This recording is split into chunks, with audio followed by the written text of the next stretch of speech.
Oilersnation Everyday with your hosts, Tyler and Liam. Oilersnation Everyday, episode 1001. Let's get into it with the lead.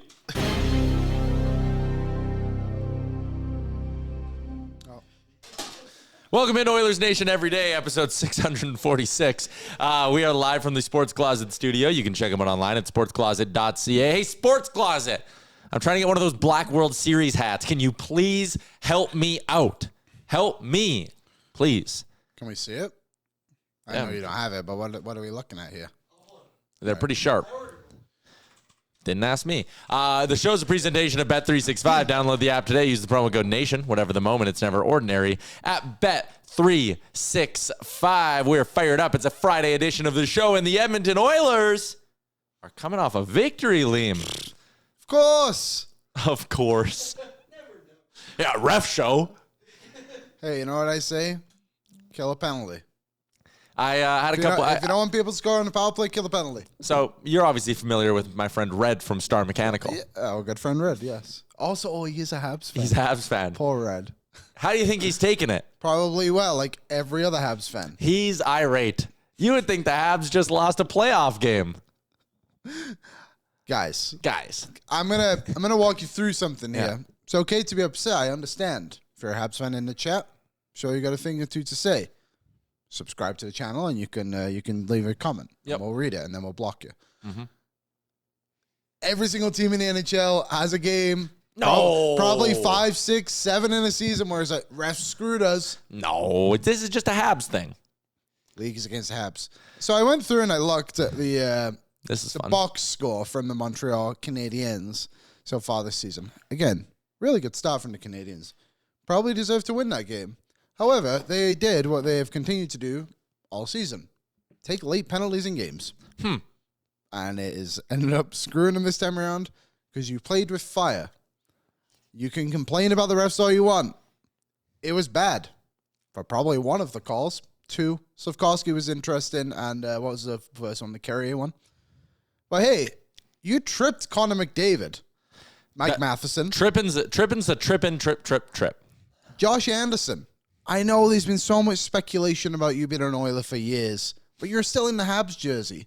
You didn't have to give us a power play by telling the ref he did a great job and slapping your stick in front. Also, earlier in the game, Evan Bouchard got a penalty for doing dumb shit after a goal against. 100%. The standard was there. The only penalty that was like truly, truly soft was Carrier on Howard, where Howard went down pretty easily, but I agree. It looked worse than it was, whatever. I thought Anderson, forearm shiver to a guy's back. Slavkovsky. Slavkovsky. Penalty. Yep. I don't know, man. Like, if I was a Habs fan, I wouldn't be upset with the penalties they did call. The Oilers got away with a couple. 100%. There was a trip in the third that they probably should have got called on and things like that. But, like, you had a lead. You took dumb penalties. You blew your lead. And listen, there have been plenty of games. I threw this stat at Habs fans. The Oilers are 24th in power plays per game. The Habs are 9th in power plays per game. What are you complaining about? I know maybe they're not used to being contenders and all of that. Well, they're not. Sure. But if you want to sit at the big boys table, sometimes you just got to deal with games where the calls don't go your way. 100%. And also, too, like, I thought Brendan Gallagher, his comments were fine. Like, he's one, I know he's not the captain of the team, but one of the spiritually, strong he feels like it. But like Cole Caulfield, buddy, you blew the lead. Yeah. Twice. Not once, twice. And the Oilers also did it, don't get me wrong. But here's the quote for Eric Engels had it on Caulfield. Refs kind of took over the game there, and kudos for them for winning it. Buddy, stop him. Stop the Oilers. Kill the penalty. Kill the penalty. And people are like, well, we done the previous 3, and you did a great job doing it. Yeah. The Oilers' power play was awful, and then you allowed it to not be awful. Your penalty kill was 60% on the game. Yep. That's a bad PK percentage. Very bad. If your penalty kill would have been 80% on the game, would have won. You would have won. The Oilers also scored, their 6th goal, by the way, was an even strength goal. That was a 5-on-5 goal. How did the refs let that one go in? I don't know. I don't know what happened. But Vasily Podkolzin did score a 5-on-5 goal. Just for the record. Yeah. Just so we're all aware. Refs took over, though. Refs can't believe they did that to them. All 6 goals, power plays. We have a very fun show coming up today. An annual tradition of ours, now that our friend Eric Sabrowski is a established major league pitcher, is when he comes back to Edmonton after a season, he sits in the chair and joins us for a nice, solid conversation about his year and what it's like being one of the 5 Edmontonians to ever pitch in a Major League Baseball game. He had another great season with the Cleveland Guardians. Yep. We're going to talk to him about his year, and we're also going to we're going to do our Friday Funzone with him. And we got some fun ones. And we didn't prepare him for any of this. No. Well, to be fair, I think he knows we're a bit of a wild card show. I mean, last year I asked him if he didn't want to really pitch that bad. How badly did you want to pitch? That was an all-timer. But anyways, we're going to have some fun. We're going to blind rank some things with Erik Sabrowski. That is all good. So he's going to join us closer to 1 o'clock. We'll have more on that in a little bit. But obviously, we're going to get set for the weekend. We're off and on our way to a nation vacation, gentlemen. Mm-hmm. How fired up are we? I'm excited. I do love going to Vancouver. My fiance is going to come on the trip. Making her nation vacation debut. Yep. So she's excited. Reasonably good early flight. Not too early, not too late. We're going to get there. I mean, 9 o'clock is always a good flight time. This one's at 8. Yeah. But when we went down to Phoenix, it was 6 a.m. Yes. So I'm happy with this time. Not too bad. Lots to do in Vancouver. Obviously. We're planning a little date tomorrow, Liam. Where are we going? We're going to the aquarium. Yeah, we are. We're all going to the aquarium. You ever been to the Vancouver Aquarium? No, I've never been to an aquarium. They used to have bears there, but now they don't. But they still have the bears. Sea bears? No, real bears. Oh. Black bears, I believe. And there was pits there, and they're still there. It's the best. Stanley Park is a beautiful spot. All right. And then, so for programming note, we'll have pre and post game, obviously. Saturday. And Sunday. From our exclusive watch party. Sunday from Greta, which you can join us for. And on Sunday, we'll also do an edition of Oilersnation Everyday at noon. Yeah, so Sunday we're going to give everybody a bonus episode because Monday we're flying back, so no show. Yes. So if you want a recap of Sunday night's game against Vancouver, Aaron will have the post-game show, and I'm sure there'll be a few of us filter in and out on the post-game show on Sunday. I am sure we'll be having a great time on the post-game show. I will have a few in me, if you know what I'm saying. Absolutely. So nation vacation fun coming up this weekend. Going to be watching the Jays out in Van. Going to be watching the Oil out in Van. Do you guys like oysters? I'm pretty sure I've asked this before. I'm now hooked on oysters, and I like get mussels. Okay. Those aren't the same thing, right? No, they're not. No, they're not. Also, Liam, this is the hat. Oh, it's a beautiful hat. Sweet lid. That is a good lid. Yeah. Sometimes when your team goes to the final, and I'll do it this year when the Oilers get to the Cup final again, you got to buy the merch. I've never bought the Stanley Cup final merch. But the patch and stuff. Oh, yeah, I put a patch on my jersey. That's fair. That's cool. I bought the Raps Eastern Conference champs hat and then the NBA champs hat. It's all about the journey. Yep. It's all about the journey. So giddy up. Jays start tonight, by the way, game 1 of the World Series. Can't wait for that. So lots of baseball talk coming up later on in the show, but let's begin things with our game recap from last night. Let's really sink our teeth into this hockey game, Liam, because ultimately that is what we're paid to do. It's brought to you by our friends at Greta, not only our go-to party spot in downtown Edmonton, but also out in Vancouver, arcade, bar, street food. Cannot wait to be hitting up Greta this weekend. If you're coming with us to Vancouver, join us Sunday for pre- and post-game events and festivities. If you're not coming with us and you're in Edmonton, elite TV setup for baseball, hockey, anything else you want on those big screens at Greta. They got you covered, and you'll be eating good while you watch. The game recap for last night. Montreal took a 1-0 lead early on. The Oilers were, they were sleepy out of the gates. Yeah, a really bad first period. The Oilers' first periods have been very bland so far this season. I believe that's only the second time they've allowed a goal in the first period this season. I think the other one was the Islanders game, but they got to figure out a way to wake up and get out the gates a little better because their goaltending, to be fair, has bailed them out in the first periods due to after sloppy play from everyone else. So got to pick it up.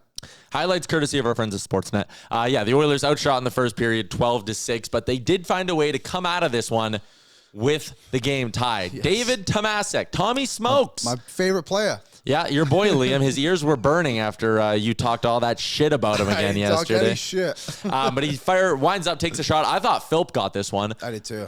Also, Tomasek and Philp look very similar. Also, Tomasek thought Philp got this one, but they eventually, I love that from Philp being like, yeah, that's you. But a big smile as he goes for his flyby. And we watched this one from Tomasek. I think we can throw up the Henrique goal as well from Wallman and Ekholm in the second period, which gave the Oilers a 2-1 lead. What's something the Oilers do on these 2 goals, Liam? They had the puck on net. Get the puck on net. I want Connor McDavid to have his eyes like pinned open and forcefully watch these 2 goals. If you put pucks on net, pucks go into the net sometimes. Might not be every time, but sometimes you get a bounce. Were either of these pretty goals? No. They put pucks on net and they scored. It's maddening sometimes watching this team because they just too often refuse to do shit like this. Yeah, and I thought the same thing. And look who gets the goals too. It's your bottom 6. And to be fair to the bottom 6, they've, as a collective, they've showed up pretty much every night. I think maybe it's one game miss. I'm not sure, but for the most part, someone in the bottom 6 has got a goal for the Oilers. Yep. And it's been the Stars that haven't shown up. This, on an offensive side of the game, we'll call it, was a strong effort, a deep effort from the Oilers. And again, Adam Henrique there just getting a stick up. And what was it? Wallman, I think, was the one who shot the puck on that. Tomasek, I thought that was his best game as an Oiler yesterday. I thought he played really well. Obviously, he got the goal, and maybe that can spark a little bit of life into him offensively as well. He can keep going, but moving his feet, he struggles in skating distance, I guess you could say. He really is like a 5-10 foot kind of player, but he did well. I liked what I saw from him offensively. It's the first time I feel like I've seen him produce. Obviously, he gets a goal outside of the power play. David Tomasek yesterday, and this will be something we talk about later on, but he did play a team low 8 minutes at 5-on-5, but found a way to score. Got a goal. But Knobloch, it seemed to be, he was rewarding some pretty interesting players, I felt like, as that game went on. I agree. But the Oilers had a 2-1 lead. It then ballooned to a 3-1 lead when Andrew Mangiapane finds the back of the net. Another guy where you watch him score a goal, and you're just like, hey, man, shoot more. Because this is, first off, great feed by Darnell.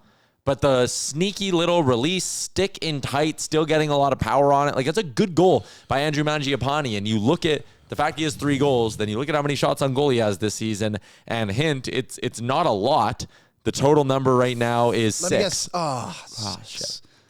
But do you know what, though? Before last game, I think it was only 2. Yeah. Right? It was what Aaron was saying. Shoot the puck more, pucks will go in. Like, a common theme on these 3 goals. And, like, hopefully this proves to be, like, a turning point for this Oilers offense a little bit, who haven't scored 4 or more goals in a game before this one. But, like, shoot pucks on it. Even McDavid, right? Like, he's not trying to make a cutesy little pass to start this one off. He just throws a puck towards the net, and a good bounce happens. Like, if it's the make your own luck cliche, right? Yeah. If you don't take shots, you don't score. And look, like we talked about it yesterday on the show too, when we pulled up the shot map, I guess we can call it, for Montembeault. Get in tight and get up high. And obviously we'll see it a little bit later on with Podkolzin too, but Mangiapane gets into the dangerous area and puts the puck up high. Montembeault had a difficult night yesterday, and so did Pickard, don't get me wrong. But for a guy who, like, there was a little bit of praise for him, I would think it's fair to say, coming into the season, but struggled, and the Oilers were able to expose him a little bit. So, at this point, the Oilers are up 3-1. I think everyone's feeling pretty good. It's like, okay, the offense is starting to wake up. And I tweeted this. I said, like, this is not the best Oilers effort by far. No, but in the second period, they threw a bunch of pucks on net. They got a couple of goals, and they were getting some massive saves. Yeah. This game could have very easily been 3-1 the other way if it wasn't for Calvin Pickard. And then things really went off the rails. Yes, Oilers continued their sloppy play, even though they had a lead. And, I mean, this is just going to be dumb as shit to watch over again. It pisses me off. But the Oilers kept doing really dumb things, and they just stopped getting the saves, is kind of the bottom line here. Like, what is that pinch? And what is that? Oh, man. Yeah, that's tough to watch. Just fumble fucking it everywhere. An absolute disaster. Yeah. And then, I mean, again, you just put your goalie in a terrible spot there, and you've got control of the game, like it says there on the score. For just over 3 minutes left. Just take the sting out of the game. Make them think about things a little bit more at the end of the period. But it continues to get much, much worse. Yeah, this one here, I mean, Bouchard kind of doesn't control the puck. That's a horrendous play at the blue line by Matt Savoy, who you and I are both very, very high on, and we give him lots of praise. Yep. That's one where they're going to pull it up in the film room. I'm sure you know what? Matt Savoy's smart enough. He doesn't need it pulled up in the film room. Yeah. He goes back to the bench and he knows that that's not the play to make in that situation. Get it out. And he wasn't alone. Podkolzin was awful in the early goings of this game. They had a lot of opportunities to get pucks out of their zone that they just were not taking advantage of. They're still holding on to a 3-2 lead. Caulfield scores here. It's 3-3. And then one more for good measure. The Habs score 3 goals in just over 2 minutes. Caulfield snipes one. This is one Pickard probably needs to have. Yeah. There was a play you don't see at the start of this clip. You catch a glimpse of it, but Jack Roslovic really does not put in the effort to win a board battle. And then it just comes down. It's an odd man rush. You can see it a little bit there. He loses it so easily. And just as a guy who's new on the team, obviously there's question marks around him already. Obviously willing to give him a bit more time here, of course. But you need to see a bit of a stronger effort than that. And to me, it seemed like the Oilers, like Knobloch has been, throughout his tenure, the Oilers have been a much better defensive team. I feel like they're winning a lot more battles in general. But when they have brain farts, my God, it's like their brain just explodes.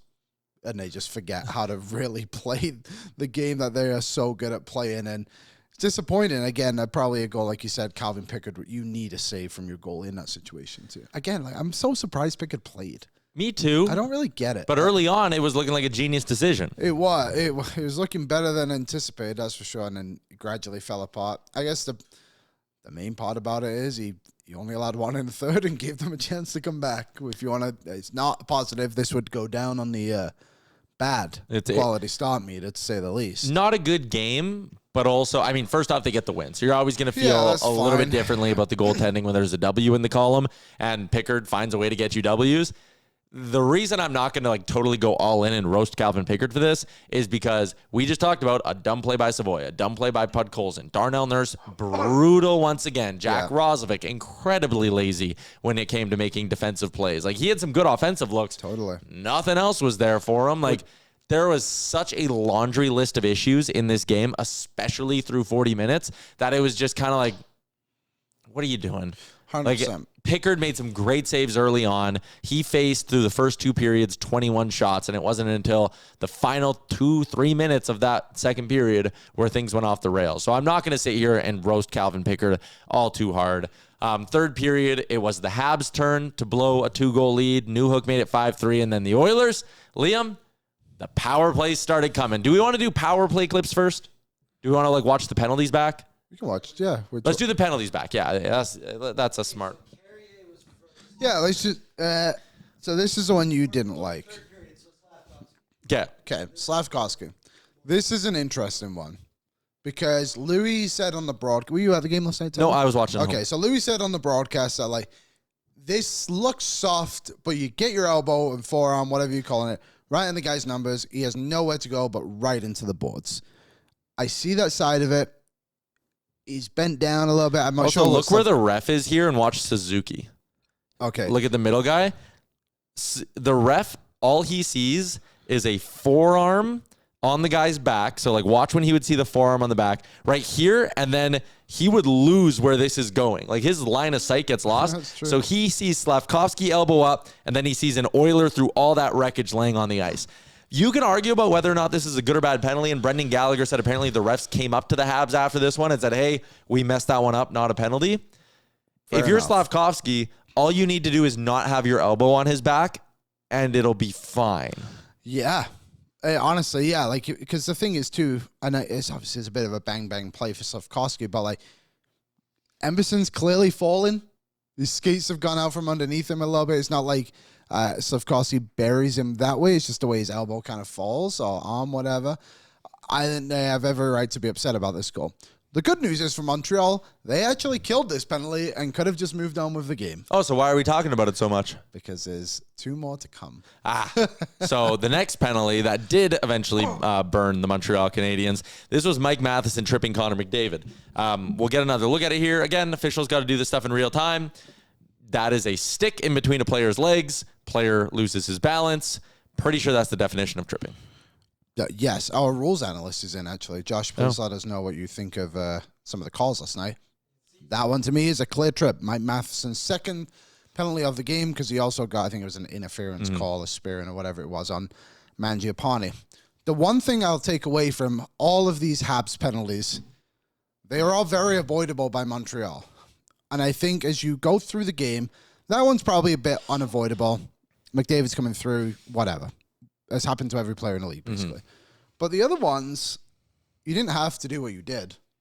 And you should have realized that the refs were having a bad night. They had a bad night. They weren't very good. They obviously called one penalty on the Oilers, which probably shouldn't have even been a penalty because it was so soft. Could have probably called him a different way, I'm sure. I can't think of an example off the top of my head. But just don't do it. And then for Josh Anderson to do this one, Aaron, I think we have this one too. Just like, it's so unnecessary for you as the veteran player to just slap your stick on the ice like that, to just allow the Oilers to go right back on the play. You're winning the game. It might not be in the click. Also, we don't know what he says here either. No, we don't know what he says. And the other thing that I'll make this point a second time, Bouchard got how many times do you see after a goal is scored, a guy gets whacked or buried to the cross checks and the refs just go like, hey, it was a goal. Yeah. You're not getting a penalty kind of thing. Like, there you go. So we don't know what he says. Banks his stick 3 times yelling at the ref. I don't know, man. First off, hell yeah, Nuge. What a beauty goal by Ryan Nugent-Hopkins. But like, I don't know, man. They set the standard that if you're doing dumb shit after a goal gets scored, they'll call it. So like, that's why I just don't have a lot of sympathy. And again, a parade to the penalty box, one of your good vets should know better than to do something like this. 100%. This isn't like it was, just say his name, Demidov. A guy who's played 10 minutes in the NHL. This is a guy who's probably, 10, 11 years in the league, probably a bit more. The other part of it, too, is when, what's his name, Anderson comes out of the box, he just stares at the ref all the way across the ice. They show him on the broadcast, like, buddy, like, hey, do you want another one? Like, because they could, I honestly expected them to tee him up and just kick him out of the game. But I think the Habs post-game showed why they're the youngest team in the league with some of their players. And hey, I don't want it to be taken out of context in the sense of like, it's an emotional game. They blew a lead. They're pissed off at the refs, and they have every right to be pissed off at the refs. But I also think they partially did it to themselves. You played with fire. You know the Oilers' power play can be deadly, and you allowed it to be deadly because you let your emotions get ahead of you. And again, just to anyone out there who's doing I know it's Habs fans, obviously, and this is an Oilers show, so maybe I'm just saying this to nobody that cares. I'm sure they're watching. But if you think there's any sort of like a Connor gets the calls, the league wants the Oilers to win, games last from the start of last season till now, regular season games, where the Oilers have gotten 3 more power plays than the other team. So that net penalty differential of 3 or more, there's been 10 times where the Oilers have gotten 3 more power plays than the other team. There have been 8 times where it's the other way around. Yeah. It's not like this is some crazy wide gap where, Edmonton always gets the calls, blah, blah, blah. Since the beginning of this year, the Oilers are 24th in power play opportunities per game. Like, they don't get the calls. Like, anyone who's trying to make up some narrative that the league likes to favor the Oilers and Connor McDavid or whatever, like, that's just not true. The Oilers just won a game just over a week ago, 2-0, and did not get a power play in the game. Against the Rangers, correct. Against the Rangers. They actually only had 1 goal that wasn't an empty net. Yeah. And they won that game. You have to fight through it. And sometimes, again, you're going to have nights where the refs are against you, or it seems like they're against you. We've talked about it in the playoffs when the Oilers were getting smoked in that one game against Florida and they lost their cool. They lost all their discipline because they were taking bad penalties and they got smoked for it. And that wasn't it wasn't on the refs. It was on the Oilers making terrible decisions. And Montreal did that last night. The good news for Montreal Canadiens, it was October 23rd. Playoffs don't begin for many, many moons. Probably don't need to linger on it too much. No. Have your little bitch sesh on Twitter. Thanks for all the impressions. I'll see you next time. Yeah, your replies were a great spot last night. Yeah. Okay, let's just quickly, can I see the Draisaitl goal again? I want to go back through the power play goals. Connor McDavid was dishing out like a madman. He's up to 10 assists already on the season. Still doesn't change the fact I want him to shoot the puck a little bit more. But this one here, again, if you give the Oilers enough opportunities, and this is where I can understand some frustration from Habs fans, like, you killed off 3, but you keep giving the Oilers looks, and the Oilers also, I mean, that's such a good little bit of play, and that's a play that 2 guys who've played together for a long time can make because they read each other so well. The frustration is if you give the Oilers enough power play opportunities and their big guns basically play 2 minutes of every power play, eventually they're going to find a way to crack the code. This is also a really, really good lesson, and trust me, yesterday, as I watched those early Oilers power plays, I was beyond livid at them. Leon Draisaitl showed zero interest in taking hard strides again yesterday, and it's a common theme early on this season with him that he's not super dialed in Leon Draisaitl right now. I think that's absolutely fair to say. He's walking his way into this season and not running. There were points, and this is the bigger point I'm now making, where I was like, get this top unit off the ice. They clearly do not give a shit. They are mailing it in. They are hoping one comes easy to them. And I get why, as fans, we jump to that conclusion a lot. Last night's a really good example when people talk about accountability and whatnot.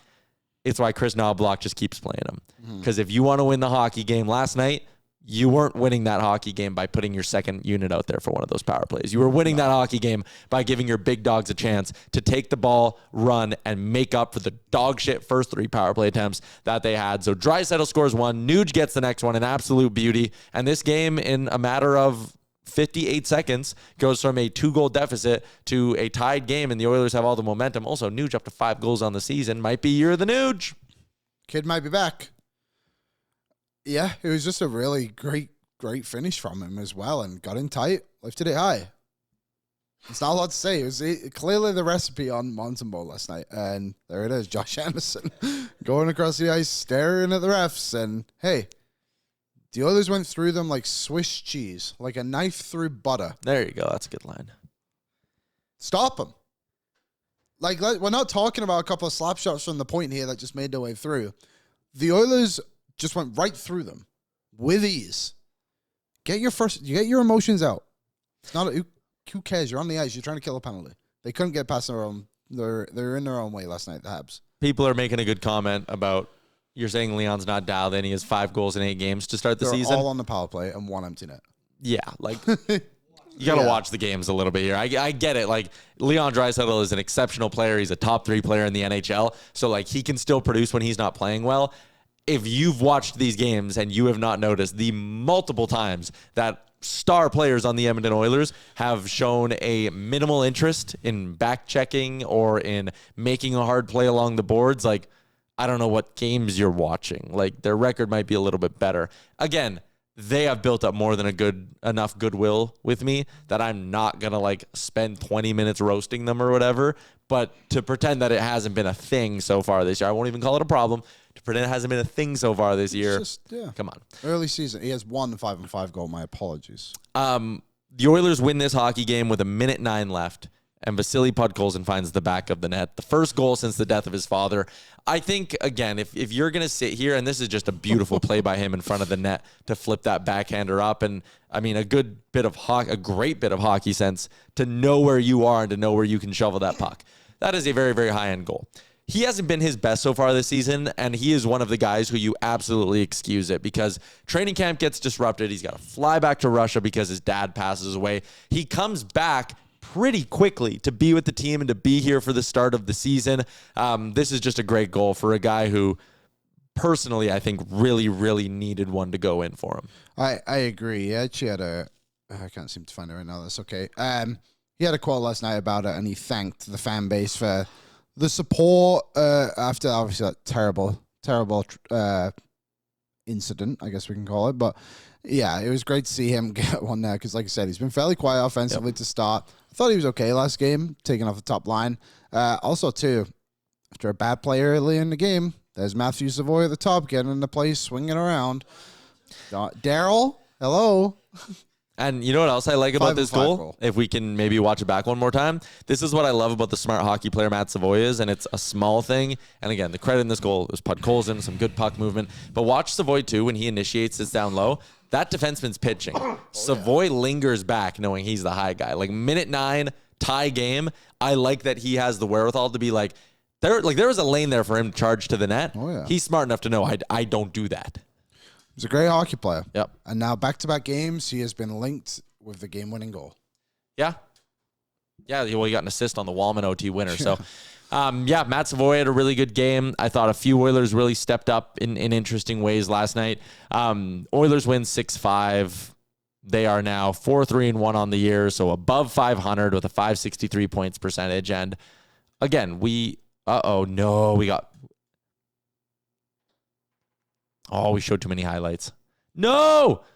YouTube will bring us back at some point. Don't worry, everybody. It said only temporarily blocked. So this next segment, I guess, is just for the podcast listeners of the show. But the Oilers are 4-3-1 on the season. This is going to be kind of the way the year goes, I think. We'll have some stretches where they look dull and disinterested. We'll have some stretches where they dial it in and they're highly motivated. Whatever. I'm not going to be too worried about it. I really like your stance of we're not overreacting until the new year. Yeah, like... We know this team. We know what they are. This is what they do. I think I'll overreact until the playoffs. Yeah, like as long as we get to the new year and they're like, staying comfortably in a playoff spot, like I'm just not going to be freaking out about anything. I don't think there's any need for that either. So we'll see. Hopefully this Twitter stream can get back up. Yeah, we probably do need this stream to get back at some point. Does it say on YouTube when they'll let us back? If you plan to continue, please ensure the content owners ask your... We're going to continue YouTube. Well, we are going to continue. Nope, cancel. Don't want to do that. Can we reset the stream key or something? I know I put a link in the chat now that anyone can. To Twitter, yeah. To Twitter. Oh, well. What now? I don't know. Do we just hang out for a little bit or what? Podcast listeners, Twitter viewers, Instagram viewers. At this moment, they're all trickling into Twitter feeds, Facebook feeds right now. We are on Twitter. Aaron, if you can monitor Facebook, I know it's a danger zone out there, but if you don't mind taking a quick peek. Yeah. Man, I can't believe they ding this. They have been cutting. Yeah. They've been keeping a close eye on us as of late. So we are going to be joined by our friend Eric Sabrowski in a little bit here. What did you make of that graphic that came up of all the different line combinations that the Oilers have used? See, I think it's interesting. Because sometimes I don't think it's so bad to change the lines. And when you put it onto the screen, I think sometimes it can go out of context like that. Because, you look at it and you're like, how is this possible? It's easier to name the players you haven't played with each other. And you probably... So I just think that a lot of these will come in-game, of course, too. And who did they play? The Rangers, Mike Sullivan's the head coach, right? He's like, look, you start the game with Leon and McDavid, and then they split it up. It shortens your bench. And you have to, really adjust things on the fly. And the Oilers just did a 5-game road trip. And then they were trying to find some combinations because they were playing bad. Let's not pretend that they did this whilst they were on an 8-game win streak. They played 5 games where they were pretty bad. So I don't hate it as much. I would like to see a bit more consistency, but also, too, I think the Oilers need to start winning some games to get that. What do you think? I'm with you. Early in the season, I don't think mixing it up, especially when you're playing well, it's not bad. It's not a terrible, terrible thing to do. There is just also a part of me that last night you give Matt Savoy, and I don't want it to sound like we're just, homers for Matt Savoy or whatever like that, or running the Matt Savoy fan club, but I am. Yeah, we are. But you give Matt Savoy a well-earned promotion. He is off that line by the second period. And it's just it wasn't even that. It was halfway through the first, it felt like they'd stopped playing him together. And it was just what are we fucking doing here? At some point, give him 4 games. Give somebody 4 games. It's not even like that game was going horrendously, but I don't know. I do grow frustrated with it just because I think it's a bit much. I think at times maybe there's a fan base that's overreacting to it, but I'm looking right now, lines that took a shift together yesterday. 1, 2, 3, 4, 5, 6, 7, 8, 9. They had 10 different combinations of players take shifts together yesterday. Of 3 full different lines. That's crazy. That cannot happen. And again, you start with Connor Leon and Matt Savoy. They eventually did come back together and they played him quite a bit, that 7:34 at 5-on-5 as a trio. But I don't know, man. It was not good. The trio of Frederick, Philp, and Podkolzin, by the way, got absolutely caved. Shot attempts were 12-1 for the Habs when they were on the ice. No bueno. Shots were 8-0. It was really, really bad. Need a bit more from Freddie. Well, not a bit. Did he play? Yeah. I didn't even know he played. But Knobloch did say after the game that the lines they ended with are the ones they're going to run with for a while. The question is, do you believe him? No. Zach Lang had the lines. It was Howard, McDavid, Mangiapane, Savoy, Draisaitl, Podkolzin, Henrik Nuge, Roslovic, and Tomasek, Philp, and Frederick. Those are good lines. The Oilers group is fairly deep. I'm very curious about Ike Howard on that line. It seems to he did okay yesterday. I thought it was more noticeable. Still only finished with like 10 minutes time on ice. Savoy did end up finishing with 14-28 on 5-on-5, which is more than Leon Draisaitl. So they did play him. We'll see how long this goes for. If they got next Seattle, like they have to play well. Like that's the thing for me. Is like if the lines are playing bad and they're just getting caved, then I don't care if they change them. You know what I mean? Like if they're playing good and then they change them, it's like, hey, why'd you do that? Mm-hmm. But if they're playing poor, like they were at the start of the period yesterday, the game yesterday, then that's what I think they should do. Because is there not an argument of letting guys play through their struggles a little bit, learn with each other? Like the develop chemistry angle has to have some merit to it here. They should have done that more in preseason. Sure. Well, in hindsight, maybe you don't just run Frederick McDavid Draisaitl all preseason. I guess on the other side of it too, they were trying to build chemistry between those three players and seeing if it was working. I understand that. I mean, I don't love putting like they have to play together for 5 games, 10 games, whatever. I just think you play them if you can kind of see it, then stick it. But like you said, that line yesterday was a Podkolzin, Philp, and Frederick.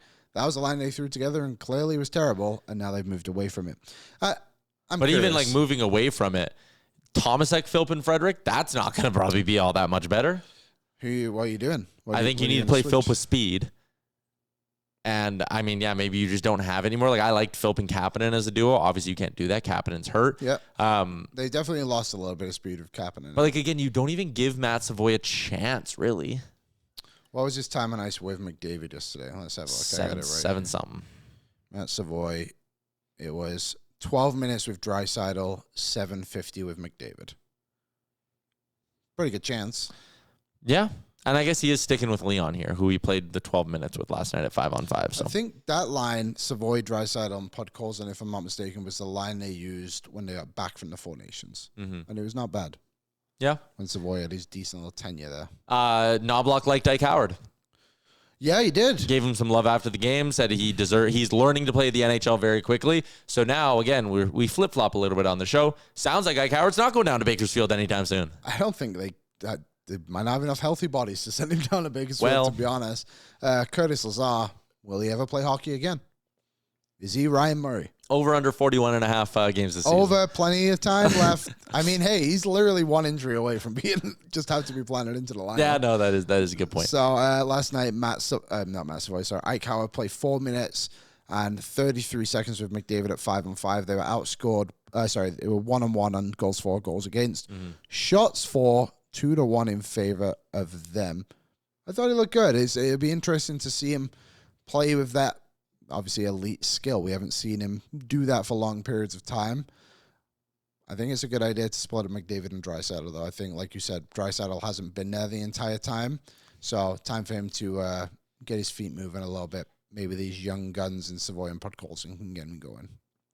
All right, we got a couple of things to get to as we continue along with the show. We're going to be joined by our friend Erik Sabrowski in a little bit. We're going to catch up with him. He's a pitcher for the Cleveland Guardians, for those of you who don't know. If you watch the show, there's no way you don't know that. But let's get to this quickly before we continue along. For our friends at Bet365, download the app today. Use the promo code NATION. Whatever the moment, it's never ordinary at Bet365. When Erik joins, we're just going to run with Erik the rest of the show. So let's quickly do our NFL parlay for the weekend. We are back into the negative units, boys. So we got to dial her in here. We need a victory.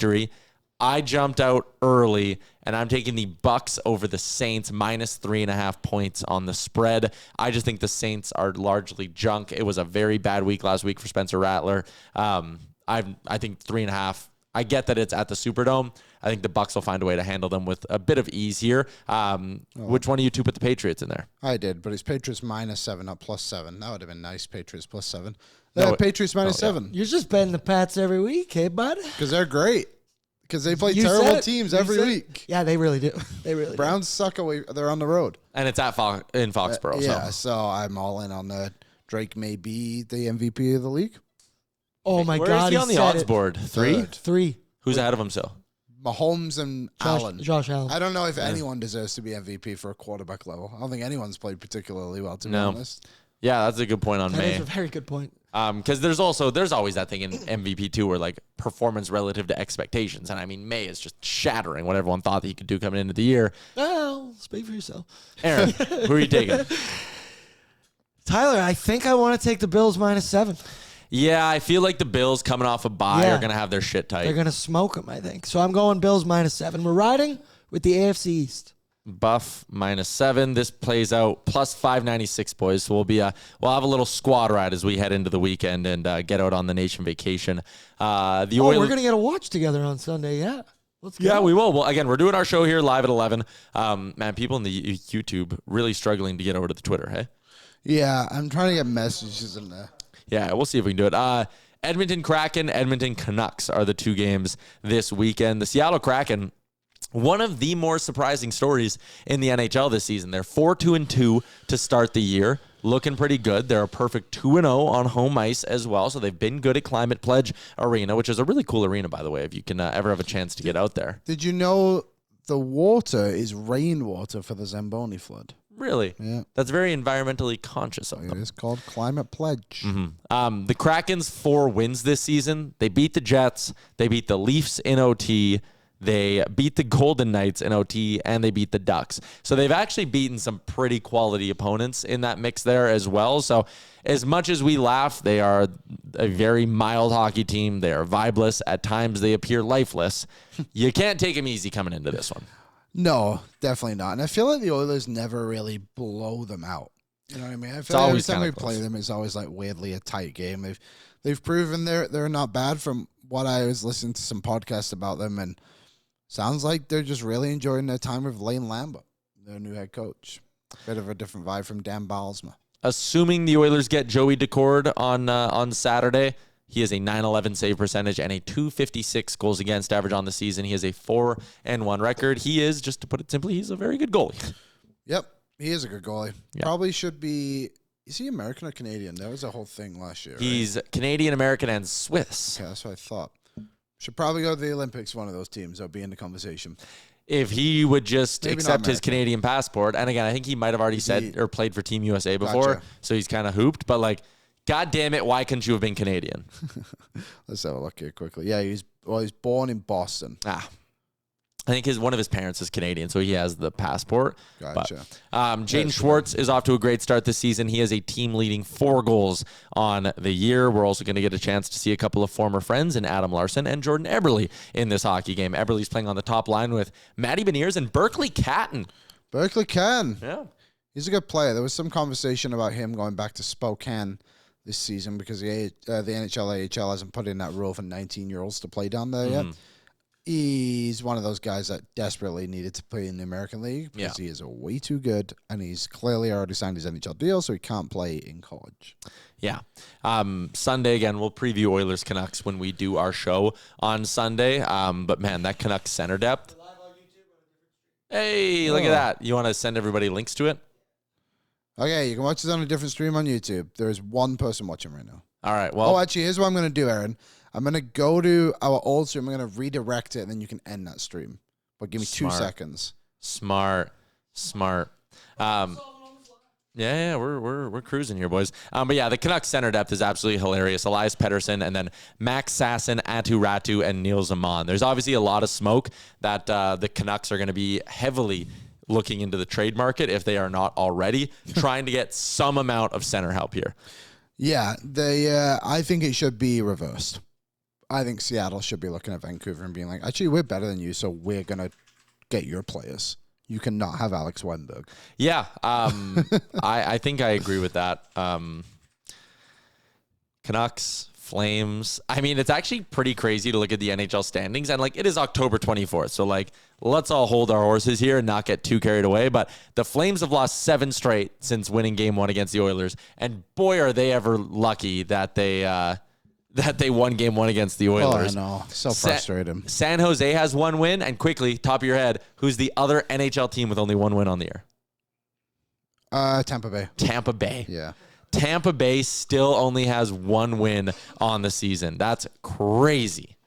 Yeah, it is kind of nuts how the mighty have fallen. I saw some people talking, was like, what is it going to take for John Cooper to get fired? Everything.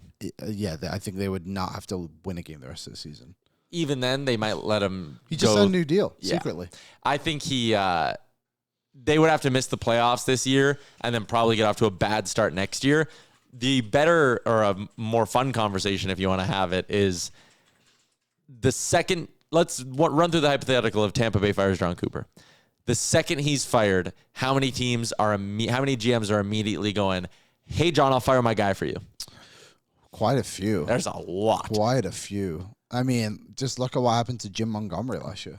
Dallas immediately fires Glenn Gulletson to hire John Cooper. Immediately. Oh, yeah, maybe. Yeah. And that would be the same thing as Drew Bannister taking over in St. Louis and getting gassed for Jim Montgomery. That's what I mean, yeah. So, I wonder who else. Let's do that experiment really quickly. Calgary would probably fire Huska for him. Or they might not want to spot. They might not want to pay for him. That is true. They might not want to. Minnesota. Who's their head coach? John Hines. He's still in the league. Yeah, Gone. I would fire him. Would Edmonton fire Knobloch? No. Back-to-back Stanley Cups. Yeah. I don't think so. Nashville. See you later, Andrew Brunette. Would LA. Boom. Jim Hiller to the moon. No, keep him. Keep Jonas. What about the Devils? No, they keep Keefe. Okay, 6-1 on the year. Yeah, they're having a good start. The Maple Leafs, obviously, we would keep Berube. Oh. The Ottawa Senators. See you later, Travis Green. Smell you later. Bruins? Who's the Bruins head coach? Is it the Spot Marco guy? Sturm. Oh, it is Marco Sturm. Spot's his assistant coach. Yeah. You know what would be a really interesting one, actually? Cooper gets fired in Tampa Bay and just takes like the hockey ops GM job in Buffalo. But Buffalo's hot. They're 3-4. They are ahead of both Boston and Tampa right now. That's true. Upgrade for him.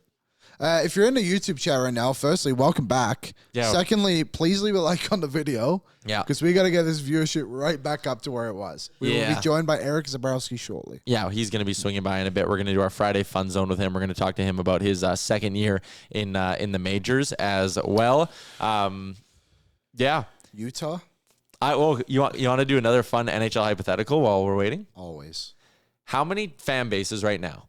You give every fan base in the league 2 buttons, and they can either hit we're the 8th seed this year, or we get the best odds for Gavin McKenna, which guarantees you a top 3 pick. So best odds for McKenna, guaranteed top 3 pick, or the 8th seed this year. So, like in the West, Calgary. They're pushing that McKenna button. McKenna. But Without a doubt. I hope they don't get it. I hope they don't either, but they push the McKenna button. San Jose McKenna. probably pushes the McKenna button. Minnesota, 8 seed. They probably push 8 seed. Yes. Dallas, 8 seed. St. Louis, 8 seed. Yeah, they want to win everything, even though they're mid. LA, 8 seed. Because they're dumb. Nashville, honestly, McKenna I think button. they would push the 8 seed. I think they would push McKenna button just because that fan base has been looking for a top center for so long, and this is just the chance to get it. McKenna's a winger. Yeah, you're right. Doesn't really solve their problem. I think 8 seed because I think Barry Trotz is a bad GM. Vancouver, 8 seed. Vancouver pushes them. The fan base, not the front office. The fan base pushes McKenna. Oh, is that what would? Yeah, we're be doing then? fan base. Okay, the fan base would push McKenna. Yeah. Edmonton, 8 seed. Chicago probably pushes 8 seed. No, McKenna. No. I think they're done rebuilding there. I think they're over it. It's only been like 3 years. They could last Longer a little than longer. They could go a little longer. I think McKenna. I disagree on that one. I bet Chicago pushes 8 seed. Ducks, 8 seed. Yep. I would think so. Seattle, right now, if you asked a Kraken fan, 8 seed or McKenna button. I think McKenna. Blow it up. I think they know they need a star. They don't have one. I agree. I think they would just say, yeah, we'll go through the tough year. Vegas obviously goes 8 seed. Winnipeg, Utah, and Colorado all go 8 seed. Right?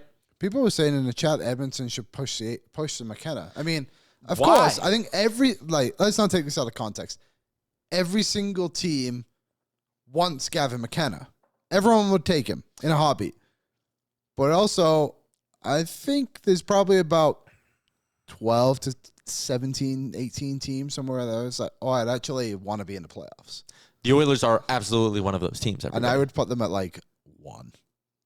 That's like, we want to be in the playoffs. Yes. We couldn't care less about McKenna. The other part about the McKenna draft, too, is the other players behind him, if you don't get number 1, pretty damn good. Keaton Verhoff, Steinberg, or whatever his name is, Stenberg. He's a young Swedish kid. His brother plays for St. Louis, actually. Otto. There's a lot of players you would want. All right. We're going to be joined by our friend Eric Sabrowski. Should we take our break? Yeah, let's take the break. Okay, we're going to step aside. Give us 2 minutes. When we come back, Eric Sabrowski.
banned again by Sportsnet. We were getting ready for our guest on the Star Mechanical guest line. Edmonton's #1 plumbing and heating company. You can find more by visiting them online at starmechanical.ca, whether it's residential, commercial, or 24/7 emergency service. They do it all. They do it well at Star Mechanical. Our next guest, very excited for this, from the Cleveland Guardians, Edmonton's own Erik Sabrowski. Welcome back. Thanks, boys. Good to be here. I'm just going to bring it a little tighter. A little tighter. There we go. There we go. What do you think of our apartment?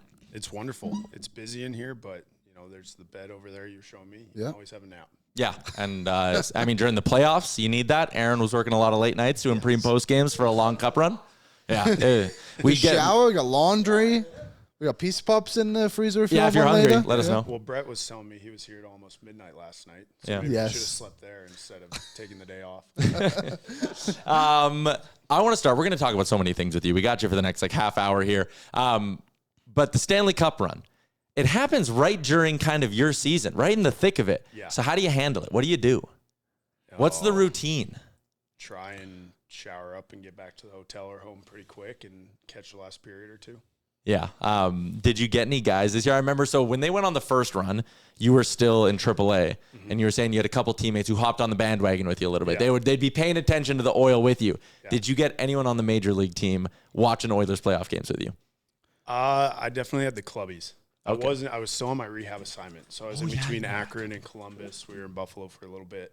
But when I was back in Cleveland, if the team was on the road, I would just stay in the clubhouse and watch the game with the clubbies and whatnot. That's not bad. Is there any big hockey fans on the team? Any other hockey fans? Matt Festa, he's from New York, so he's a Rangers fan. Did you ask him about the game last week? I Is he- didn't. No, I no, should, didn't though. bring That's, that one that's up. a good reminder. Yeah, let him You know. don't want to kick him while he's down, right? He's also a Giants fan, so Oh, that's tough one for him, At yeah. least Jackson Dart's good. Yes, that is true. He's on my fantasy team. Oh, Are you in the real life fantasy one this year? Yeah, I'm actually defending champion. Really? Wow. Auto draft king. You just Auto auto draft. draft king. It's the strategy for everyone. You mentioned your rehab assignment earlier this year. I remember having you on last year, and you were talking about how excited you were to show up to spring training early and get off to a good start in the second year. Was it frustrating? Was it heartbreaking when you're oh fuck, I can't go, and the arm thing popped up? Absolutely.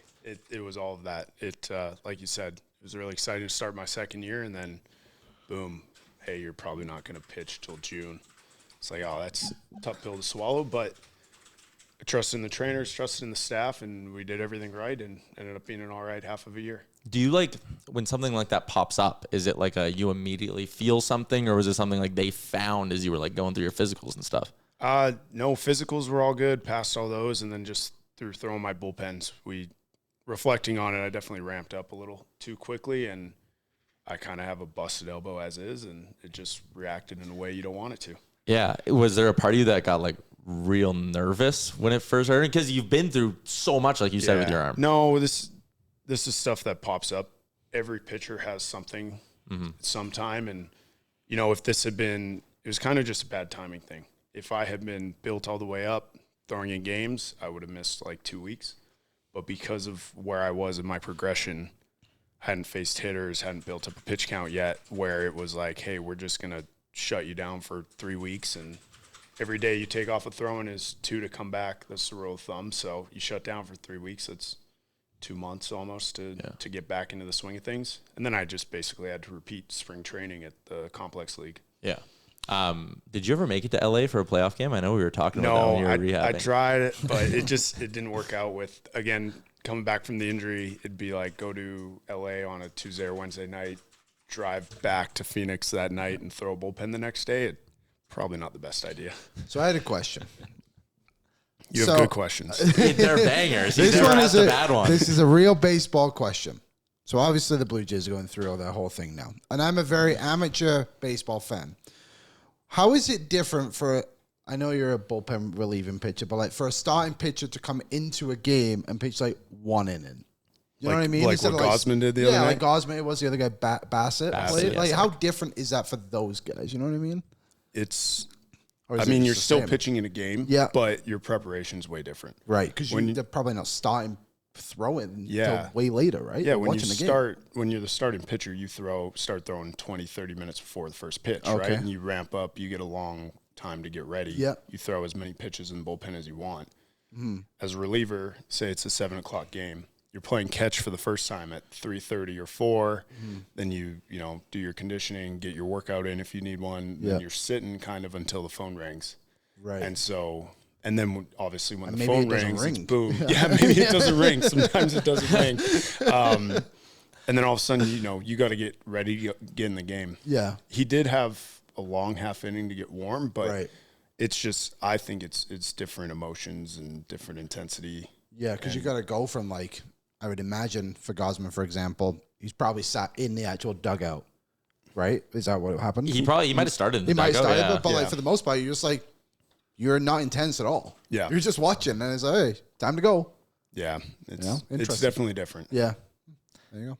As someone who's kind of gone through the rigors of a minor league system, how crazy is it for you to see a guy like Savage who goes from A-ball to pitching in the World Series in 1 year? I don't think anyone else has done that. There's guys who've been drafted and, you know, went straight to AA and gone to the big leagues that year, but to pitch at every single level and make a handful of starts at each, it's impressive. Yeah, it's crazy. What was your favorite road city to go to this year? Because last year, if I'm not mistaken, you were telling us about a roller coaster in and out. There was an amusement park in the outfield. In Altoona, nothing, Pennsylvania. nothing like that in the MLB. No, not quite. Do they still have the slide at one of the stadiums? Milwaukee has the Milwaukee, slide. yeah. They still have the slide, yeah. Yeah, that's right. That's a good video. My favorite place this year, I did enjoy Minnesota. Okay. It's a good clubhouse. It's a good hotel. It's a decent city. And Yeah. it's just, I mean, we spend all of our time at the hotel or the field. Right, yeah. And so if the clubhouse is comfy, it's great. awesome. Yeah. If the clubhouse isn't comfy, like Fenway Park is a broom closet. Really? Obviously, the field is sweet and all the history there. But, you know, when you're spending 3 or 4 hours in a broom closet, you don't really get that comfortable. How big is that wall in Fenway? That's It's pretty big. Yeah. It's pretty big. It looks ginormous. Yeah. Yeah. You know what they call it, right? I know. The Green Giant. Green Green Monster, yeah. The Green Hey, Giant. who's the baseball guy? Hand Are up. you kidding me? Hand up, that's on me. Baseball fan, Tyler. Sure. You know, But like, were you guys in Minnesota's division? Is that? Yeah. Yeah. No, they're in ours because yeah. we've won it 2 years in a row. Fair enough. that charge you guys had at the end of the season was unbelievable. Like, at what point along, like, there had to be a couple moments where it was like, I can't believe we keep fucking winning. Yeah, that was after we couldn't stop losing for a bit. Yeah. So it was definitely a roller coaster. Came at a good time. Definitely of a roller coaster of, you know, August and September.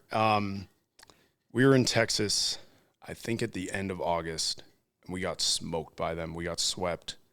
And Stephen Vogt, our manager, kind of had a talk with us and along the lines of, boys, look around. No one wants to win this wild card. Everyone in our position, Texas, us, Boston at the time, we just all kept losing. And so it was like, yeah, you know, we are losing, but we're not losing that much ground, so maybe we can make something of this. And it was when we beat Detroit 3 times in Detroit is when we were kind of like, I think we can do this. And we did. Well, if someone would have told you after that Texas loss, like, the conversation was no one wants to win the wild card spots. Someone would have told you then, oh, by the way, you guys win the division. That was kind of a joke amongst ourselves, knowing that we had 6 games left against Detroit. Yeah. We were like, well, you know, just stay within 6 games and we'll sweep them twice. Yeah. And, you know, you say that, but you kind of mean it. You don't Yeah. really mean it. And then, you know, we won 5 of 6 and got lucky with them. I think they lost to Boston a few times and just fell in our favor. Yeah, it's one of those things that, like, I mean, that's like what fans say. Like, that's what our YouTube chat would be saying if the Oilers are, you know, whatever, a few back of a team. It's like, oh, we play them 3 times. Just beat them every in time. hand. Like, Games in hand, right? Games in hand, right? Yeah. Just win your games in hand and you're fine. For you going into, like, year 2, and again, obviously, you missed a chunk of the season, but you're back. There had to be a bit more, like, comfortability, right? Like, in terms of your day-to-day and your process. Like, did it help you just being more comfortable being a major leaguer? Yeah, just familiarity with it all. And, Yeah. and you know, I'm still always fighting for a spot on the roster, but knowing that I had been through that schedule for even just a month and kind of understand the processes and how things went, there was a little less discovery in my process this year and a little more of just knowing what was going to happen on a day-to-day basis. Are there less nerves involved in, like, going out there or even just, like, living your life? Like, as you sit there and, again, you started racking up good appearance after good appearance after good appearance. Is there some comfortability that, like, hey, you know what? even if someone takes me deep, even if I have a bad outing at some point, I'm not just going to be like on the next flight to AAA? Or do you never truly get that comfortable? I think I had 2 bad outings in a row this year, Tampa and Boston, and I texted my wife, the majors was fun. So I definitely ride the roller coaster a little bit too much sometimes. But there's definitely some of that of just knowing you kind of have a spot, and you still have to earn it, but you can afford to have a bad one or so because we're all human. Did you play against the A's this year? No, I missed that trip. That's disappointing. We watched it. What a joke. I know you probably can't say anything. Oh, out of the ballpark? My goodness. The guy said it was awesome. Really? Like the facilities and everything were top okay, notch. well, that's good. But Even in Tampa Bay. Well, that one was understandable. Yeah. But the A's, like, my goodness, figure it out. I But mean, to be fair, what they came from. I was going to say, you got to compare also, it to what the A's used to have, though, Liam. Oh, my goodness. That stadium wasn't exactly a gem. I don't think you ever pitched in the old one, hey? No. Oh, it's special. You mentioned, like, it's so weird to talk about road cities because you're right. You just live at the hotel or the clubhouse. So you guys get like 2 days off a month. Yeah. Did you get to do anything cool this year? Was there any city where your day off lined up and you actually got to like go experience it? No, not really. We had, I think our first real day off that wasn't the All-Star break when I was up was in Chicago. And it was the 3rd time we'd been there in 4 weeks. And I was just tired of Chicago and I just slept in the hotel all day. Yeah, Fair enough. Fair enough. Yeah. Do we want to do our Friday Fun Zone now? I think so, because it's a fun zone. We didn't prepare you for this, No, but that's no. kind of the point. So we do a segment on Fridays. It's called our Friday Fun Zone, and Aaron puts it together. And he does things like makes us blind rank random stuff and all of that. So we thought it'd be fun to do it with you today. Sure. So the first one, and you'll do this one, then we'll tag team the second one as a group. Okay. First one, blind ranking moments from your career. I know this might make you a little bit uncomfortable. Yeah. Some of them are good. Some of them are Some bad. of them might not be good. There's only 5. Okay. There's only Blind 5 ranking? of them. Yeah. Do I have to create them or he has No, to? he No, has he's them. gonna- We did But our research. It would have been funnier to make you do it just on the fly. Just Okay. pick 5 moments. Give us 5. We'll no, do it like this. we have the moments, and you're going to blind rank Just them give 1 them a through 1 5. through 5? Just give them a 1 through 5. You're trying to put them in the correct order. Might throw you a curveball at some point. You never know. Or a splitter. Or a splitter. Yeah. Great line. Liam, that was awesome. Stadium pulses through the roof right now. Hey, this is broadcasting in the big leagues, buddy. All right, Aaron, start us off. What is moment number 1? First moment will be your MLB debut, where I do believe this was the line. That was the line. Yeah. That was a hell No, of a would you line. That's a big smile, too. That's a good smile. So where would you rank this? 1 through 5, your MLB debut. That'll be 1. Yeah? Yeah, it'll Okay. be tough to beat that one. Easy one? Easy one. Is there any moment from your career that you think we could throw you that would even make you hesitate? No. Really? I mean, to be fair, this is probably the goal. This was the goal. Yeah. Yeah. Even if some days you don't feel like pitching? Even if somebody's like, hey, I'm a bit tired. I got in at 4 a.m. last night. No, this is 1. Yeah. Easily. Okay. Easy one. I mean, the other part of it too, like everything you went through to get to this point. I know we talked about it last year when we had you on, but like there's a reason your smile's so big in Yeah. this one, right? Yeah. The smile says it all. Okay, so we got 1. Number 2, and Tyler, you might know more about this, but it's your near immaculate inning in your season debut this season, I do believe. Yeah. Maybe walk the folks through it. I was pissed watching that live because you I was had too. it. I was too. If people watching, because obviously a lot of hockey fans, an immaculate inning is when you strike out the side on only 9 pitches. And if you do the math on how many innings there are in a year and how many immaculate innings happen versus how many games there are in a year and how many perfect games happen, A lot of math. an immaculate inning compared to the number of innings is more rare than a perfect game. I don't know if that helps any of the anger that we felt in the moment, but Well, I didn't get it. I know you didn't get it. But you were close. Yeah, I was. There's a good moment from that, not getting it. It was the first time I got to see the flames on the scoreboard after I threw a pitch. Because in Cleveland, they don't show up until it's 96 or above. And the fastball that the guy fouled off was 96. And it was the first time I ever done that in my life. So I got to turn around and see the flames. And so that felt pretty good. That is cool. I've had conversations with different people. Like I was talking with Hutz about this on the weekend. I was like, as a pro, how often are you paying attention to the Jumbotron? And Hutz was like, oh, I used to have bets with guys when they would do the 3 cup shuffle where you got to keep your eye on the ball. Oh, yeah. He was like, I had bets with guys that like, all right, which one do you think it is? I like that you noticed the flames. Oh yeah, they're big. They're up there. That was a good feeling. But to rank that one, I'm sure there's been some better than that. We'll go 3. Okay. Nice, safe 3 So spot. we got 2, 4, and 5 left. Mm-hmm. What's This next, is Aaron? well. This like is I'm screwed here. I have a good follow up on that because your velocity went up this year. What allowed you to get up? Was that an off season thing? Was that some sort of an adjust? Like what allowed you to get it to tick up? Off season thing, yeah, and then just last year when I came up, it was after throwing the most innings I had since college, and so I could say I was dragging a little bit by the time I got up. Whereas this year, it's pretty much fresh the entire time. So a little bit off season, a little bit of just right place at right time. What college did you go to? I went to community college in Kansas. So I've always been curious about this because I don't know how many rounds there are in a baseball draft, but it seems like it's endless. Is that what it basically is? Used to be more like that than it is now. It used to be 50 rounds. Then Okay. it was 40, and now it's, 20? Yeah, it's shorter now. So obviously there's Still like a bunch of rounds compared to the other league. there's obviously like top schools you can go to, but is baseball one of those sports where it's like it doesn't necessarily matter where you go? You know what I mean? Like there's so much opportunity to get drafted. You know what I'm saying? Yeah, To an kind of. extent, okay. If you're good, they'll find you. Yeah. Kind of thing. Okay, interesting. I was always curious. What's next, Aaron? The next one we have here, that's- speaking about striking out the side, I believe this was against the Cincinnati Reds. But it's 3 up, 3 down, all with some Whoa. Nice Ks. swing. Thank you. Gotta check those, buddy. Oh, is that another That one? was another good one. Oh, that's a And the full heater. swing. See you later. And the heater. Where are we putting this one? Because this is just a regular It's always season fun game. to strike out the side in baseball. Oh, those three no different matter where it guys? is. He struck Yeah. out the side, struck out all 3 batters, Liam. Gotcha. Yeah. Yeah. Not an immaculate inning. That's different. No, Okay, different. No, gotcha. We'll go 5. 5? Okay. Putting that one way at the I've bottom. done that a few times.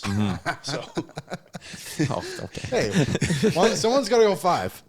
Someone's got to go some 5. has to go 5. That's If a good point. 5, that's a pretty good one. Yeah, I agree I with thought you. there's gonna be some bad ones. I hope. No, There's not you're some our bad guest. ones now. There's 2 more. This next one is a little bit more vague. I'm looking at them all here, but Aaron, what's the I next don't one we The got? next one is the playoffs Oh, against yeah. the New York Yankees. That's Judge. Was trying to find Soto, the Soto stopper. You had us all up here in Canada going nuts during this, so I'm very curious where this ranks. What do I have left? 2 and 4. Yeah, you got Yeah. 2. 2. Yeah. 2. Being able to pitch in the playoffs was friggin' awesome.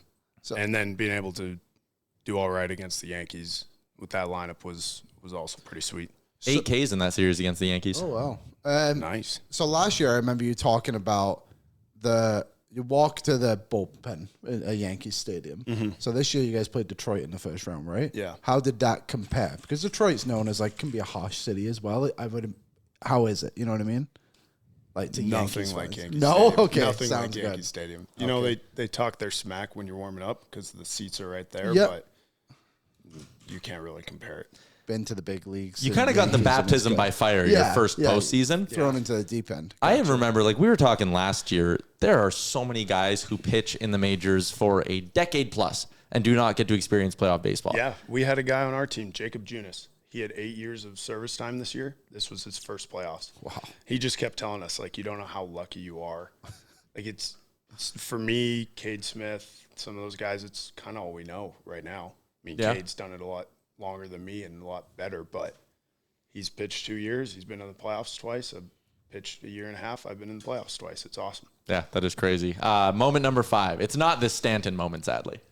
It wasn't the is- home run I gave up because that was sweet. Tyler, you might That was pretty cool. I That won't was a lie. bomb. I gave up a bomb to Stanton in the playoffs. It's pretty cool, and he hit the shit out of it. Yeah. our final option, Tyler. I believe it's just your Edmonton prospects moment, which maybe you Yeah. want to, Liam. You know. Yeah, let's go back to your key RBI to force Game 5 against Medicine Hat. Cody Funderburk had a big game. So you had the 4 spot open. That's where this one's going. Yeah, it has to. It has to. You right? have no choice. Yeah, I was can't really change hoping you'd anything leave now. the 2 spot open for it. No, the playoffs will take a little. The MLB playoffs will take precedent over that. Yeah. But you have it ranked higher than striking out Santiago Espinal in a game. Jay's legend. Jay's legend, Santiago That's Espinal. right. It's got to be cool for you still, coming back to town. I drive past Telus Field or Remax Field as it's now known Did every today day. on my way here. Pretty cool to drive past it, right? Yeah, and be I've like, been there. damn, I've been there. I've done some cool stuff there. Yeah. I'm not sure if you have, but the Riverhawks have obviously had quite a lot of success here in the past couple of years. It must be somewhat cool for you being an Edmonton guy to see baseball become such a big thing in the city in the summers now. It's awesome. Great. The more baseball, the better. I agree. For someone to take over that field and do a good job with it, I think it's great for the city. That field deserves to be used by a good product, and it's happening right now. They do it. So for people who don't know, there's a college. Those players come from college. Yeah, right, they come to from play? college and play their summer West ball Coast up here. League, brother. West Coast League. Yeah. Thank you, Aaron. What he said. Yeah. And it's a good stadium too, right? Like, Yeah, it's great. comparative to like Oh, yeah. some of the ones you'd play in coming up through the Guardian system, like road cities and stuff. Yeah, Like, it's a true minor league stadium. They got better turf in there from when I played. It was kind of just like this carpet. Yeah, It wasn't I remember great. that. Yeah. Knees and elbows are take a beating, but no, it's a great facility, and I'm glad to see it.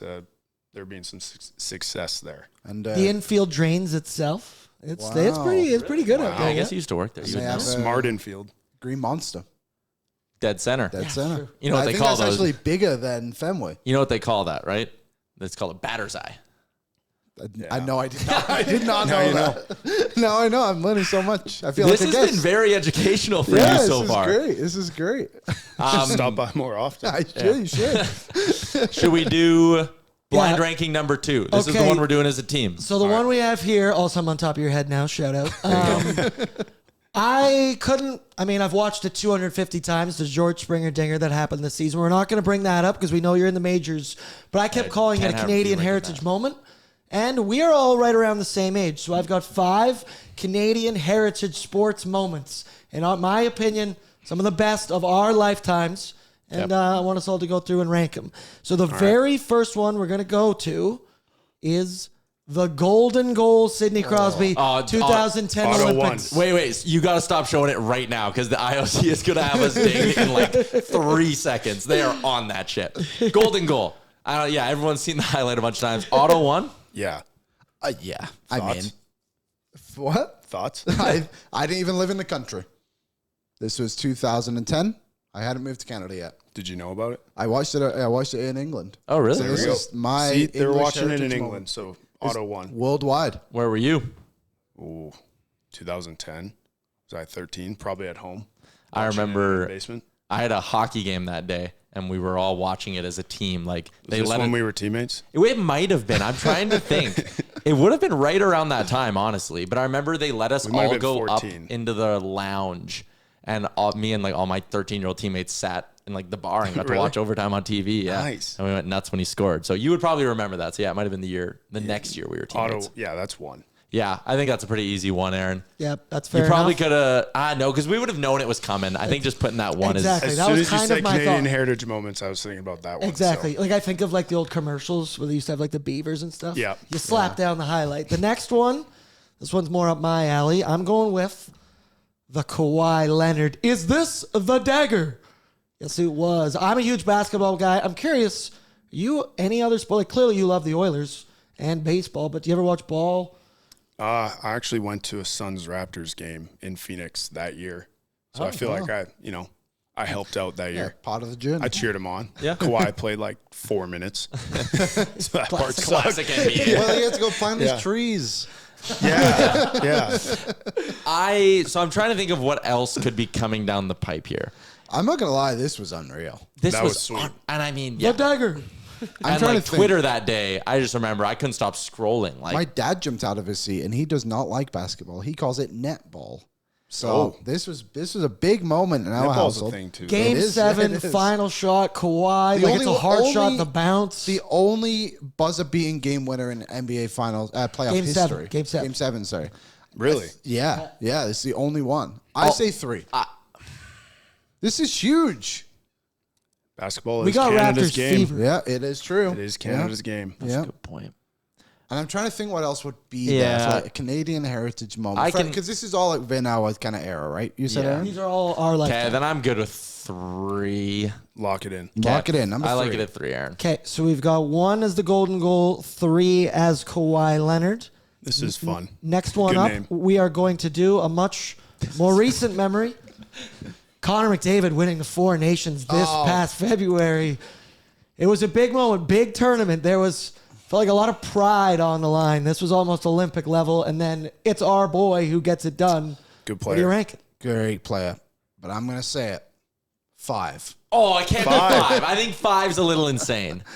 This is a tournament that will never happen again. But know. everything leading up to this moment. I know, but I know what one of them is going to be. I can only think I of can't one think other of what one he's the going to other- give I us. know. 2 or 4? Okay, 4. My instinct was 4 on this one because I agree with you to some extent. Like if you would have asked me a week before the Four Nations face-off, are you excited? I would have been like, no, I don't care. First game. Yeah. Like, Excited? honestly. No, it'll just be cool to see him play, but It got to like an intense part. Like again, going into Yeah. that game, I had legitimate nerves about Team Canada. But to be fair, Aaron said the Kawhi shot was the only buzzer beater in Game 7 history. This is the only overtime winner in Four Nations history. That is true. Spin It's a zone. great there's- point. And we are a It hockey can't be show. 5. It can't, Can't be be 5. Fine. 2 or 4. 4. I can do 4. I'll do 4. Yep. Sure. 4 is 4. good with me. We're in agreement on 4. It's in the top 5. Yeah. It is in the top 5, yes. Okay, our next one up You're is- going to give us a dumb one. Yeah, You I don't know that. You don't know that. The next one up, another one, a special Edmonton Oiler in our hearts. We were young, and it's Jordan Eberle scoring this goal. Gord Miller with the call. The call's electric. It is. And once again, this is a semi-final game that ties it up, but it was still all electric. It had us jumping out of our seats, and I think thoroughly is a Canadian heritage sports This was a moment. bit of a comeback, right? We were down. Yeah, we were down, and then Russia had a I chance was with there, the... but they were down. Yeah. Russia had a chance to nail it with an empty netter, and they iced the puck, and Pierre Maguire just shit all over him for it. Like, he was like, I can't believe... And then Eberle scores that goal. They go on to win the shootout. This was also one, for our age group, this is like... Oh, this was so exciting. This was one of the first big hockey moments that most of us outside of like the 06 Cup run would have ever experienced. And this is when the World Juniors were like a big thing. Yeah. Yeah. Yeah, now they kind of suck. Kind of. And I can't tell if it's just Not because we've very gotten good. older, but I feel like back then way more people cared about the World Juniors. I agree. Quick 5. sidebar you remember when the puck hit the camera? Oh, yeah, Barrett Hayden. When one was we that? were getting A few years Canada ago. was getting a delay game penalty, but it hit that Oh, TSN camera. yeah. Yeah. Was that also against Russia? Uh, What year was that? that might have been in Russia. Against Russia. One of the last few years they were in it. That was only like... That was Barrett Hayden, so that would have been like 2016, I think. Was it 16? I think it was more recent. Let's have a look. It was Barrett Hayden who did it, because that team wasn't very See good. who can type faster. Listen to them go. Also, 2016 will almost be 10 years ago in a bit. Yeah. I clicked the wrong... I feel like I need a laptop. I feel left out. Yeah, Yeah, man. you want to do some research while we do the show? You weren't even typing. No, I was... You were just hammering stuff. Okay, I hijacked the conversation. I didn't live in Canada. 2 or So 4, this is right? a five, It's Or no, 2 or 5. 5. it's 5. 5. It's World Juniors. It's sweet. And it wasn't even like the final. It's sweet, Yeah. but it's not like... If it was to win the gold medal, Yeah.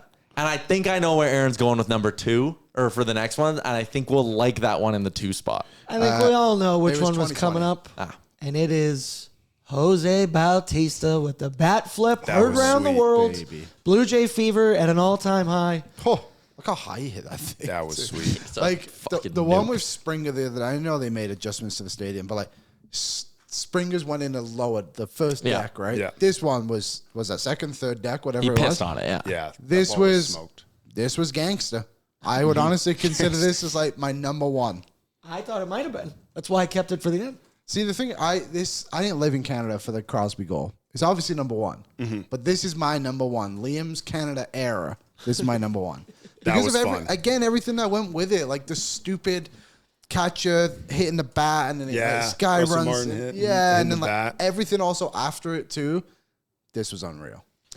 This was the best. Was it Elvis Andrews and Adrian Beltre Yeah. that just Yeah. kept Booting balls. fumbling all over the place? Elvis Andrews, I think, made 3 straight Yeah. errors. 3 That's errors right, in yeah. this inning. Yeah. Was it this inning? It was It in was, this inning, yeah. yeah, Yeah. because then the next batter, it was the Ayers, and then the next batter was Donaldson, and he kind of punched one out that Odeur missed by like yeah. an inch, and then they threw someone out at second. Someone stole second, then Bautista hit the bomb. This one was crazy just because of, like you said, everything that went on in the top of the 7th, and like the Springer one is different. I won't even say it's better or worse. It's different because it punched their ticket to the World Series.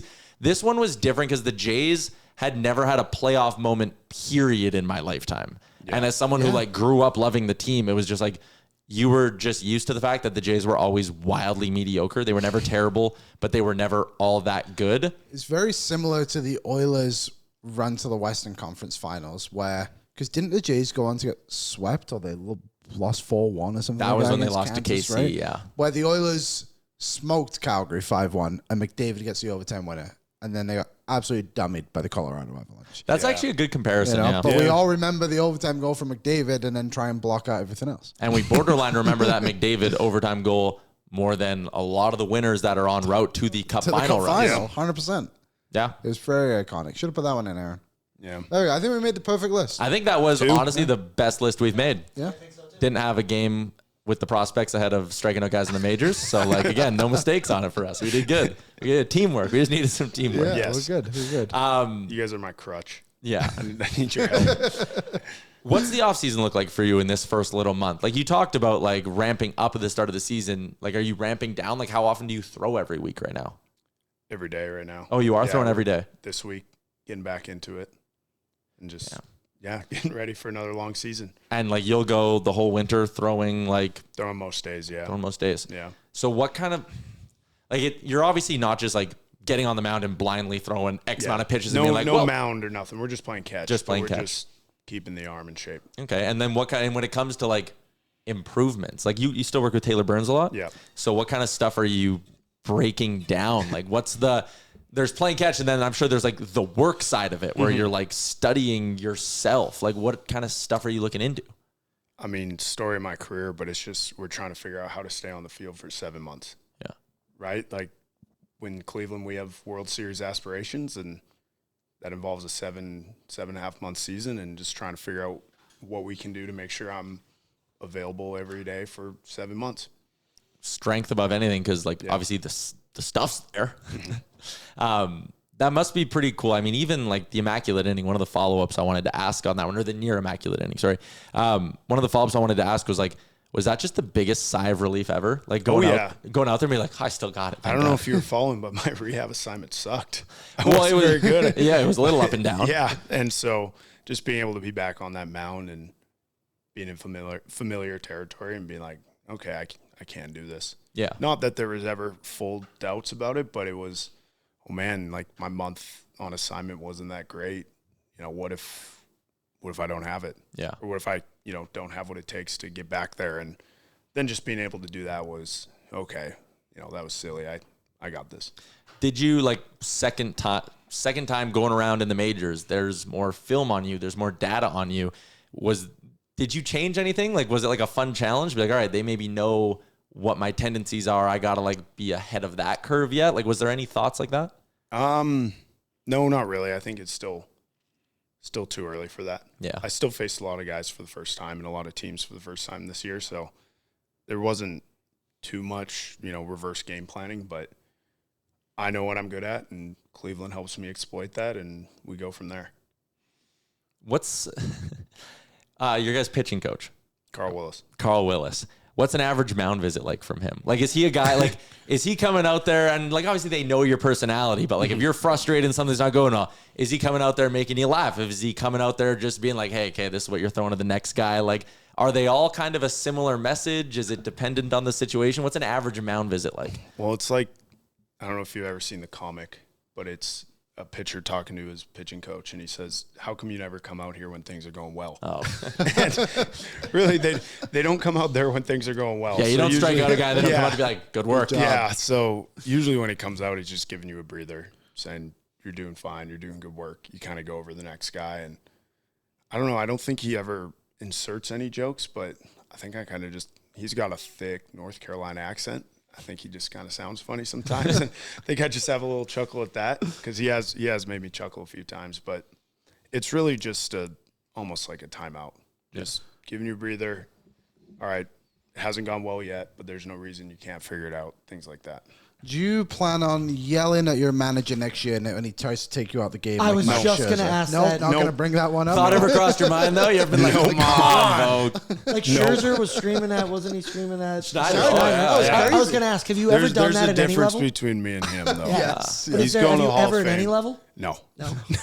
Could you? No, my game. That must. It was have been sweet, like, though. Oh, it was awesome. But It was awesome. there's a select few, I think, who I would imagine there's the- probably Less than a three handful, or four probably. guys. to, to be able to do that and walk Totally. it off. And And then to go out bump and your pitching get a- coach yeah, dugout too. And get another one. yeah, competitor. Yeah, That's what he no is. kidding.